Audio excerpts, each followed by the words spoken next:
మా అమ్మ స్టైల్‌లో ఆంధ్ర చికెన్ పచ్చడి. అందరికీ తెలుసు ఎలా చేయాలో, కానీ మా అమ్మ ఎలా చేస్తుందో కూడా చూడండి. మా అమ్మ చాలా చేస్తది. వంటలన్నీ బాగుంటాయి. అందులో పికల్స్ అంటే సూపర్బ్! ఆవకాయ ఎంత బావుంటుందో, చికెన్ పికల్ కూడా అంతే బావుంటది. మా అమ్మ అయితే అన్నిటికీ వేరుశనగ నూనె వాడుతుంది. దానివల్ల టేస్ట్ కూడా చాలా బావుంటది. పొయ్యి మీద చేసింది ఇది.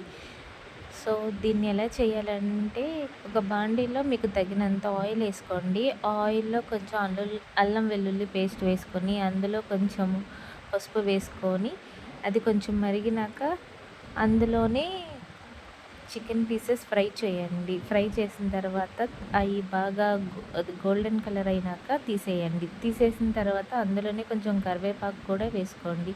అది కూడా బాగా కొంచెం క్రిస్పీగా వేగిన తర్వాత పక్కకు తీసేసి, అందులోనే మళ్ళీ కొంచెం అల్లం వెల్లుల్లి పేస్టు, కొంచెం కారం, కొంచెం ఉప్పు, వేయించి పెట్టుకున్న చికెన్ పీసెసు, కరివేపాకు అన్నీ వేసుకోండి. అలాగే హోమ్ మేడ్ మసాలా ఐటమ్స్ అన్నీ పౌడర్స్ అన్నీ ఇంట్లోవే వేసుకుంటే టేస్ట్ చాలా బావుంటది.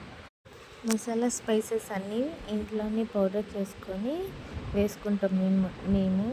అది చికెన్ కర్రీస్‌లోకైనా, మటన్ అయినా, ఫిష్ అయినా ఏదైనా సరే ఇంట్లోనే చేస్తది మా అమ్మ.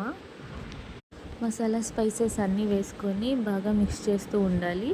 మిక్స్ చేస్తే ఉప్పు, కారము, మసాలా అంతా బాగా చికెన్ పీసెస్‌కి బాగా పడతదనమాట. బాగా పడితే కూడా టేస్ట్ చాలా బావుంటది. సో, ఒక 5 మినిట్స్ ఆగిన తర్వాత అంతా బాగా మిక్స్ చేసిన తర్వాత కిందకి దించేయండి. కిందకి దించిన తర్వాత ఒక 5 మినిట్స్ ఆగితే కొంచెం హీట్ తగ్గుతుంది కదా! తర్వాత మీరు 15 అలా నిమ్మకాయలు జ్యూస్ వేయండి. నిమ్మకాయల జ్యూస్ వేయడం వల్ల కొంచెం పులుపు పడుతుంది కదా పీసెస్‌కి. అప్పుడు టేస్ట్ ఇంకా అదిరిపోతుందనమాట. మీకు ఎంత కావాలంటే అంత వేసుకోవచ్చు పులుపు.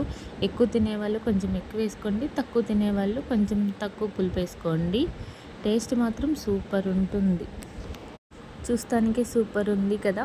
టేస్ట్ చేయండి, ఇంకా సూపర్ ఉంటది. మీరు కూడా ట్రై చేయండి ఇలాగే. ట్రై చేసినాక ఎలా వచ్చిందో కూడా నాకు కామెంట్ చేసి చెప్పండి. ఇలాంటి ఆంధ్ర వంటలు కావాలంటే లైక్, షేర్, సబ్స్క్రైబ్.